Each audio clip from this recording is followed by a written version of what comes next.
Ребята, всем привет! Сегодня будет серия, посвящена сборке окраски вот этого замечательного автомобиля от фирмы ICM. Это пожарный автомобиль на базе ЗИЛа.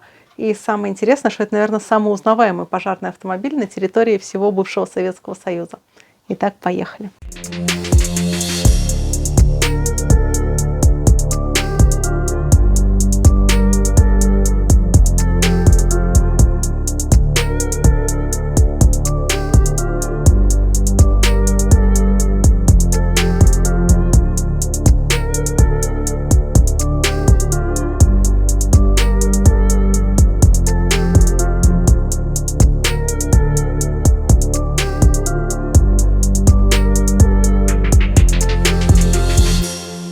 А на Я-Моделист новый предзаказ, на этот раз на очередную новинку от фирмы «Звезда» КамАЗ из семейства «Мустанг» в 35-м масштабе. Я-Моделист проапгрейдил его по полной программе. Каждый оформивший предзаказ получит в подарок набор супердетализированных колес под нагрузкой из смолы, а также в коробке будет купон на скидку в 20% на всю продукцию магазина Я-Моделист. Все, кто оформит предзаказ, получат скидку в 30% на 20 уникальных допов, которые придадут модели суперреализм. А сам КамАЗ будет стоить чуть менее 2000 рублей. Итак, давайте посмотрим, что же в этой коробке прокачанной армой. Так, давайте открою. И первым делом, конечно же, нас встречает инструкция. Инструкция толстая, красочная. Не знаю, стоит ли на ней останавливаться подробнее, но покажу так слегка, что тут очень мелкое членение на этапы. Мне это вообще всегда нравится, потому что не очень люблю, когда на одном этапе приклей 15 деталей, и это сложнее, можно что-нибудь пропустить. Вот. Тут все легко, понятно, красиво и интересно. Так, теперь сами литнички. Литнички, на первый взгляд, они выглядят очень эффектно, то есть я не вижу никаких оплоев. Тут детали рамы. Они, кстати, сделаны прям краем литника. Вот, ребят, видимо, на пластике экономят. Также вот видите, часть кабины. Но очень много мелких деталей. Вот. Вообще в модели очень много деталей, что немножко усложняет ее сборку. Вот это литник с пожарным оборудованием. Вот видите, лестницы, шланги, наверное, или как-то гофры для шлангов. Вот. Какие-то вентилечки, трубочки. Так, следующий литник — это тоже литник с частью рамы. Тут двигатель, какие-то мосты, раздатки. Вот такие детали. Так. Следующий литник — это литник с пожарной надстройкой. Ну, просто, видимо, соберем кубик, квадратик. Интересно, насколько это все хорошо будет в плане стыкуемости. Вот. Ну, модель свежая, я думаю, с этим проблем не должно возникнуть. Следующий литник — это литник с самой кабиной. Видите, характерная двойная кабина для этого узелочка. И, наверное, самая интересная деталь — это вот капот. И на капоте видна хорошо выштампованная надпись завода ЗИЛ. Вот такой набор. А тут еще, видите, это тоже штатные диски на 4 колеса. Вот. На 8, наверное, колес. Да, и резиновые покрышки. Вот. А дальше идет дополнение от Армы. Ну, во-первых, наверное, самое интересное — это вот эти смоляные колеса. Сейчас я достану несколько. Вот. Так они выглядят. Вот видите, в этот раз они разнонаправленные. То есть тут на них, видите, можно рассмотреть все надписи, знак качества. И нету какого-то шва, как это есть на резиновых покрышках. Вот. Ну, классно. И здорово. Так, а также вот штатный литник со стеклением. Здесь оно очень тоненькое, такое масштабное, чистое, без каких-либо изъянов. Вот. Следующее, это уже дополнение армы. Это такая планочка с фототравленными деталями. Сейчас они, наверное, высвечивают в пакете. Вот так они выглядят. Вот видите, есть и брызговики, и дворники, и даже какие-то вентили для пожарного оборудования, и плюс знаки, такие объемные знаки. А это решетка для фар. Вот, тут даже для приборной панели есть деталька. Так, и дальше это такая маленькая декаль от фирмы Quinto Studio. Они делают объемные декали, и вот, не знаю, видно, тут помимо объемных красивых приборной панели есть еще и маленькие таблички, видимо, с какими-то инструкциями для пожарников. Вот. Единственный, наверное, минус, то, что я не знаю, куда их клеить. И, видимо, придется хорошенько поискать в интернете фотографии, где они находятся. Quinto Studio не положила маленькой инструкции по их местоположению на машине. Так, следующее дополнение – это покрасочные маски. Сейчас открою. Вот так они выглядят. Видите, то есть тут есть и элементы дверей, и полосочки помимо самих стекол. То есть насколько это упрощает работу и позволяет нам красиво сделать вот эти белые пожарные полосы на машине. Не знаю, очень круто. Надеюсь, что по размерам все подходит. Вот. А это осталась штатная искоробочная декаль. Она тоже очень красивая и красочная. И она позволяет нам сделать машину аж в 4 вариантах. То есть машину на службе в Сергиевом Посаде, в Москве, в Киеве, в Виннице. Ну и плюс тоже 4 вида номеров. Вот такая вот декалька и такой набор. Также я просто ее выложила. Арма положила вот такую тоже красную краску, такого темно-красного цвета. Мне кажется, идеально для таких пожарных машин. Она акриловая, на водной основе. И я вообще надеюсь, что она прям соответствует ГОСТу, по которому красят такие машины. Начала я со сборки ходовой части и рамы. ЗИЛ-131 – машина внедорожная, и все ее колеса ведущие. А на модели они выполнены из смолы. Смоляные колеса я приклеила к мостам на суперклей. Причем, обратите внимание, арма на этот раз подошла очень дотошно к проработке колес. Все колеса изображены в разном положении, что положительно влияет на восприятие модели зрителям. Двигатель на модели показан довольно условно. Ребята, на моем канале несколько человек воспользовалось функцией спонсорства, и в качестве бонуса для них я буду выпускать новые видео на день раньше всех остальных зрителей. Спонсорство – вещь приятная, но не обязательная.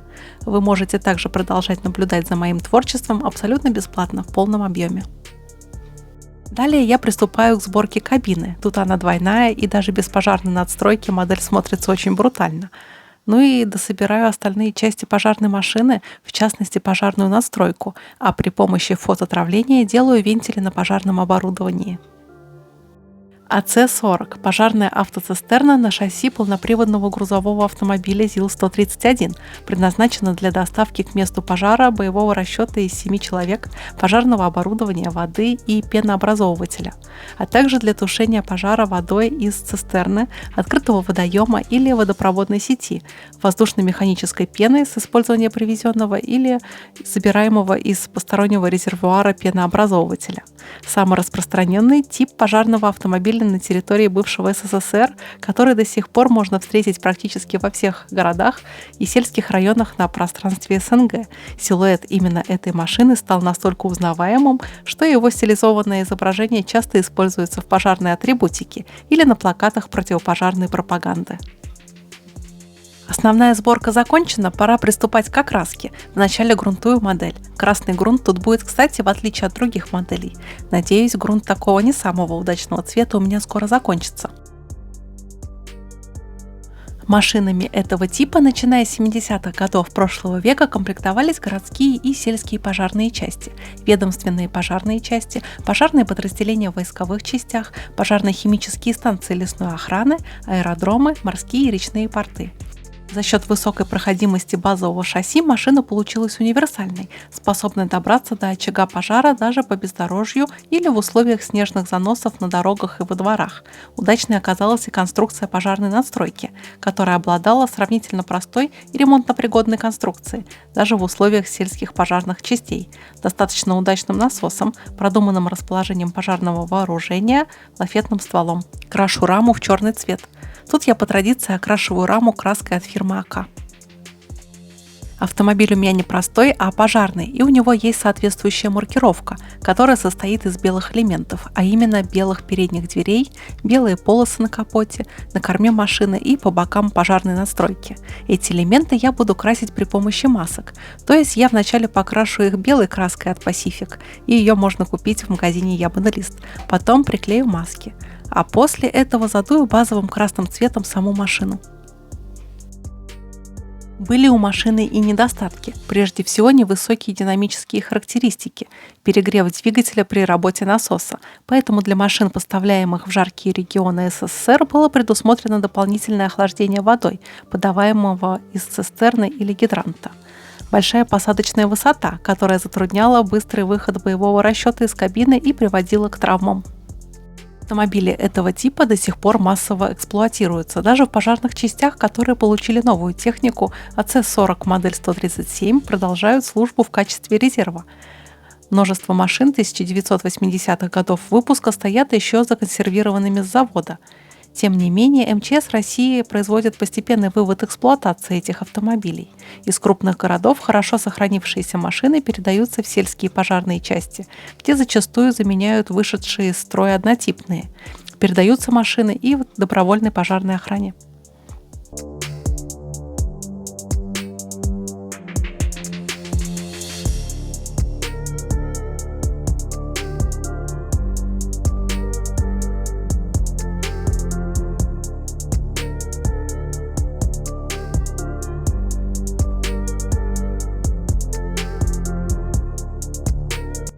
После первого этапа окраски модель выглядит вот так. После того, как белая краска хорошо высохла, для большей уверенности в этом я подождала около суток. Начинаю накладывать маски из прокачки магазина Arma Models. Маски эти сделаны не из бумажного скотча, а из какого-то резиноподобного материала. Процесс тут довольно простой. Тут самое главное ровно наложить маску на дверь. Потом я выгоняю из-под нее пузырики и разглаживаю. Далее уже чуть более сложный процесс. Наклеиваю маски на полосы на капоте. Тут практически нет ориентиров и приходится делать это на глаз. Но ориентир я все же нашла. При накладывании масок я смотрела, как они расположены относительно букв Z и L в аббревиатуре ZIL. И я старалась вести маски как можно больше параллельно друг другу. И это было действительно непросто, но я вроде справилась. И скажу про очень важное качество этих масок. Они довольно деликатно клеятся и дают право на ошибку. То есть их можно несколько раз переклеивать, но учтите, что клей у них довольно слабый.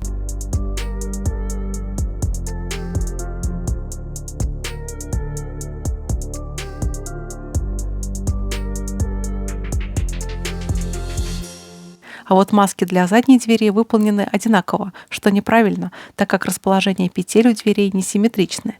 И для одной двери мне пришлось сделать маски из скотча от Мачете. Вот так выглядит замаскированный зилок. Он готов к нанесению основного цвета. По традиции начну с затемнений. Нанесу их там, где по логике должны образовываться тени на машине. Делаю это простым черным цветом.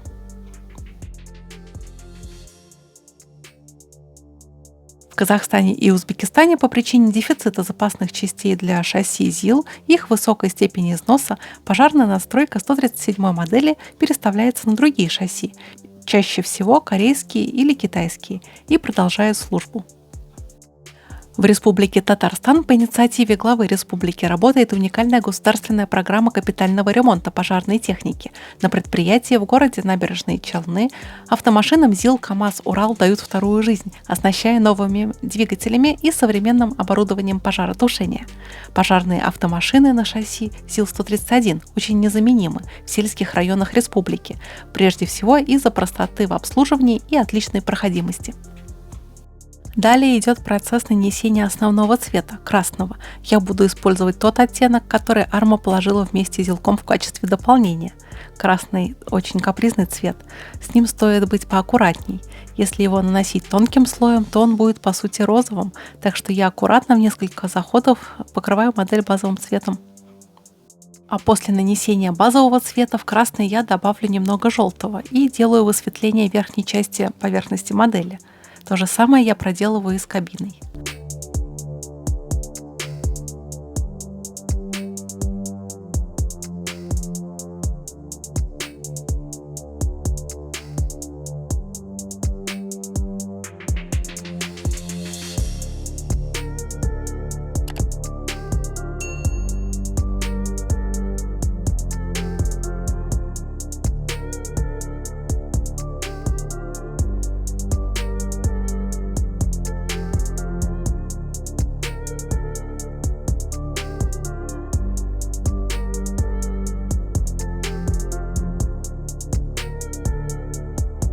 Ну и промежуточный результат до снятия масок и после. Теперь ЗИЛок стал напоминать настоящую пожарную машину.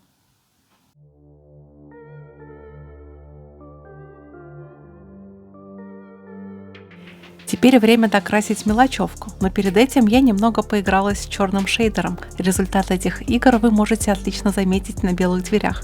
Кстати, более подробно о том, что такое шейдер и как им работать, вы можете увидеть в видео про Тайфун, он уже на канале. Далее чуток обозначу элементы кабины. Зеленым цветом прорисую торпеду. Часто пожарные машины переделывали из армейских машин. Подкрашу сиденье и руль. Черным цветом прорисую подфарники.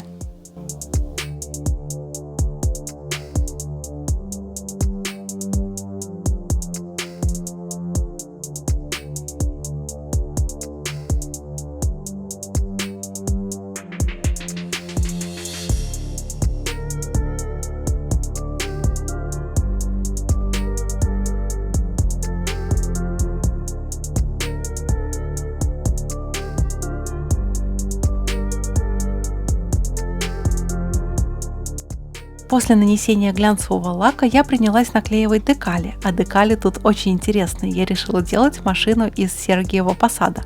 У нее очень интересный характерный рисунок на двери кабины, а потом наклею прочие декали, которые полагаются этому варианту окраски.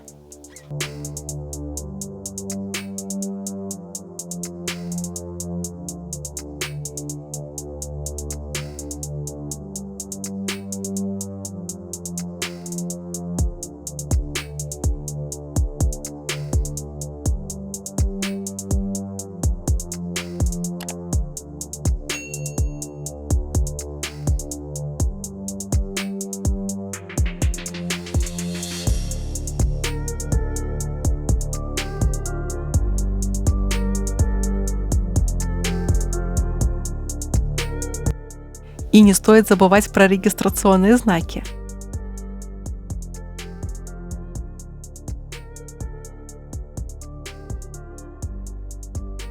А как же без смывки? Тут я использую смывку черного цвета от фирмы Pacific. Алгоритм ее нанесения у меня классический, и на этой модели не будет исключением.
Алюминиевым цветом окрашу ручки дверей и ящиков. Я их приклеила уже после основной окраски модели. Далее я окрашу в синий цвет рожки сирены.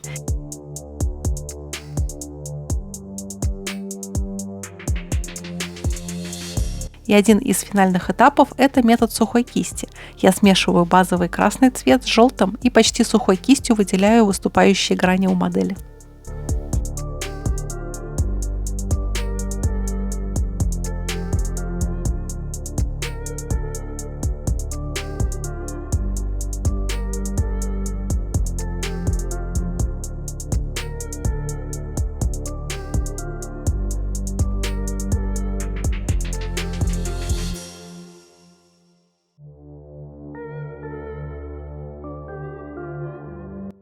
Вот такой у меня получился пожарный зелок. Напишите в комментариях, как он вам. Это первая пожарная машина у меня на канале. Если вы хотите видеть подобные машины у меня в сборке, то напишите об этом в комментариях и скажите, какие именно.